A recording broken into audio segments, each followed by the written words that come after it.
ကိုဘောကိုအချစ်ဆုံးသူဟာမိဘနှစ်ပါးပဲကိုအတွက်အနန္တခံဆုံး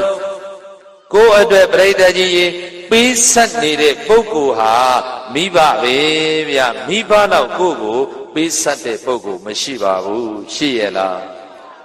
ဒါကြောင့်မိဘရဲ့မေတ္တာတရားဆိုတာမြေရုလောက်လည်းမကပါဘူးရေရုလောက်လည်းမကပါဘူးလေရုလောက်လည်းမကဘူးအတိုင်းတာဒီဂတိပမာဏဘယ်လောက်ရှိတယ်ဆိုတာနိုင်ပြလို့မရနိုင်ပါဘူးဒါကြောင့်ပညာရှိတွေကဆိုကြတာပေါ့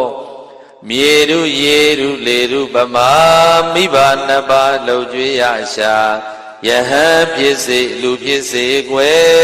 မိဘနှစ်ပါးလှုပ်ကြွေးသင့်ပါတယ်လှုပ်ကြွေးသင့်တယ်လှုပ်ကြွေးထိုက်တယ်လှုပ်ကြွေးရမယ်စကားသုံးပုံပြောပါတယ်ဗျာတခွန်းနဲ့တခွန်းအသေးပဲမတူပါဘူးပြန်နာတောင်မှာလှုပ်ကြွေးသင့်တယ်လှုပ်ကြွေးထိုက်တယ်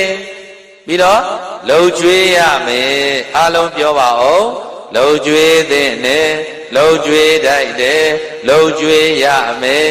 ပြိတ္တကြီးဘယ်နှခွန်းပြောတာလှုပ်ကြွေးသင့်တယ်မိဘကိုပြန်လဲပြီးတော့ပူဇော်သင့်တယ်ဘာဖြစ်လို့လဲကျေးဇူးအများဆုံးပုဂ္ဂိုလ်ဖြစ်နေလို့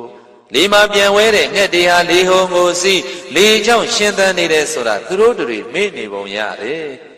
ရေထဲမှာကူးနေတဲ့ငါးတွေဟာလည်းပဲရေထုကြောင့်တို့တွေရှင်သန်နေကြတာပါလားဆိုတာသူတို့မေ့လျော့နေသလားအဲ့ဒီလိုငှက်တွေနဲ့ဒါတူနေကြမယ်ဆိုရင်ငါးတွေနဲ့ဒါတူနေကြမယ်ဆိုလို့ရှိရင်ဟောဒီလူသားကဘာကြီးကအမေတို့ကမွေးပွားလိုက်တဲ့လူသားတွေကလည်းတိရစ္ဆာန်တွေလိုပဲဖြစ်ကုန်တော့မယ်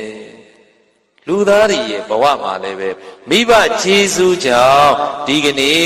ယက်တည်မှုတွေရနေပါတယ်ရှင်သန်မှုတွေရနေပါတယ်ကြီးပွားတိုးတက်မှုတွေကိုရနေပါတယ်အောင်မြင်မှုတွေကိုရနေပါတယ်အဲ့တော့လွယ်လွယ်လေးပဲပြိတ္တရေစဉ်းစားကြည့်ရအောင်ဒီကနေ့ဦးဇင်းတို့ရှင်နေမင်းဆိုပြီးသာသနာပြုခွင့်ရတဲ့ဘဝတစ်ခုမိဘကမွေးခဲ့တာမို့လားမိဘကသာရှင်သန်ခွင့်လေးမပေးခဲ့ရင်လူပြေလာခွင့်မပေးခဲ့ရင်ကဲဦးဇင်းတို့ပြိတ္တကြီးရှင်နေမင်းရဲ့လို့ဖြစ်လာပါမလားဘယ်လိုလုပ်ဖြစ်လာပါမလဲအချိန်တန်အရွယ်ရောက်လူလားမြောက်တော့လည်းပဲဆရာထံဖို့ပညာတတ်ကြီးဖြစ်အောင်သင်ပေးလို့